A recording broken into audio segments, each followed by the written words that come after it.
तारीफ़ों के को भला और उसकी शफ़क़त अब्दी है यसू मसीह के मुबारक और जलाली नाम में आप सबको मेरा सलाम।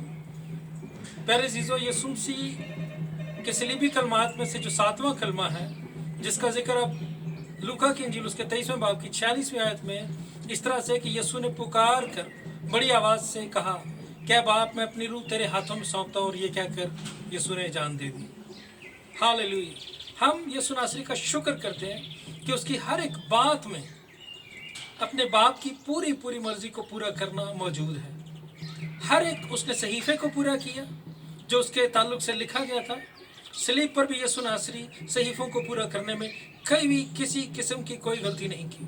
और फिर जब हम इस 7वें कलमे की बात करते हैं जहाँ यसू नासरी ये कहते हैं कि बाप, मैं अपनी रूह तेरे हाथों में सौंपता हूँ, तो इसमें दो चीज़ें नज़र आती हैं। पहली बात कि यसू नासरी अपने बाप पर मुकम्मल तौर पर ट्रस्ट करते हैं, और आखिरी स्टेप जो उनकी ज़मीनी खिदमत का है उसमें भी वो बाप की पूरी तरह से फरमाबरदारी करते नज़र आते हैं, ये कहते हुए कि बाप, मैं अपनी रूह तेरे हाथों में सौंपता हूँ। यसू नासरी जो कामिल खुदा और कामिल इंसान है, वो सलीब पर एक लम्हा के लिए भी उसने अपनी खुदाइयत को अपने कंट्रोल में रखने की कोशिश नहीं की, उससे कोई काम नहीं लिया, और अपने खुदाई कंट्रोल को यसू ने बिल्कुल इस्तेमाल नहीं की।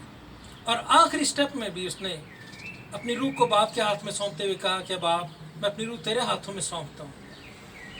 यसू नासरी की ज़िंदगी में आपको नज़र आएगा कि शुरू से लेकर आखिर तक यसू नासरी हर एक काम बाप की मर्ज़ी के मुताबिक करते थे।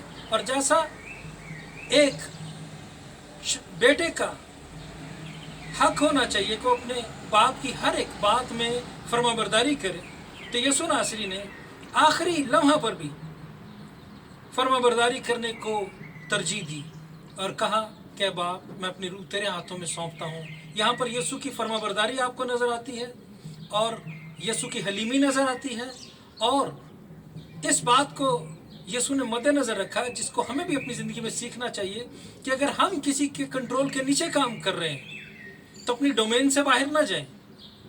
जैसे यसू नासरी जब वो सलीब पर कुर्बानी दे रहे हैं आपके लिए और तमाम जहान के गुनाहों की माफ़ी के लिए कुर्बान हो रहे हैं, आपके लिए, मेरे लिए, हम सब के लिए, तो वहाँ पर वो यसू बाप की मर्ज़ी को पूरा करने में छोटी सी भी कोताही नहीं करना चाहते। वहाँ पर भी उन्होंने इस बात को तरजीह दी कि बाप की मर्ज़ी भी पूरी हो और मैं अपने डोमेन में रहकर काम करूँ। बाज़ औक़ात हम जब अपनी ज़िंदगी में किसी जगह हमें कोई स्टेटस मिलता है तो हम अपने इख्तियार से बाहर जाने की कोशिश करते हैं, लेकिन यसू ने ऐसा नहीं किया।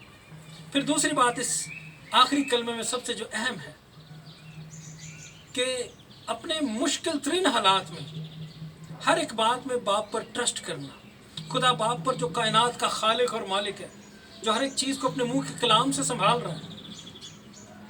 आज आपकी और मेरी ज़िंदगी में कितनी बड़ी भी मुश्किल क्यों ना हो, कितनी बड़ी मुसीबत भी क्यों ना हो, हमारे हालात कितने भी ख़राब क्यों ना हो, अगर हम उनको बाप के हाथों में सौंप देंगे तो वहाँ एक अच्छा और बेहतरीन हल आपके लिए मौजूद है। आइए खुदा बाप पर ट्रस्ट करना, ईमान रखना सीखें। जैसे यसू नासरी ने मरकज़ की इंजील में सिखाया था कि तुम खुदा पर ईमान रखो और इस पहाड़ से कहोगे कि सिरक जा तो सिरक जाएगा। आपकी कितनी बड़ी भी मुसीबत क्यों ना हो, अगर आप उसको बाप के हाथ में दे देंगे तो वो आपकी मदद करेगा और बिल आखिर आपको फ़तह और तसल्ली और ख़ुशी से भर देगा। खुदा आपके साथ हो। God bless you all.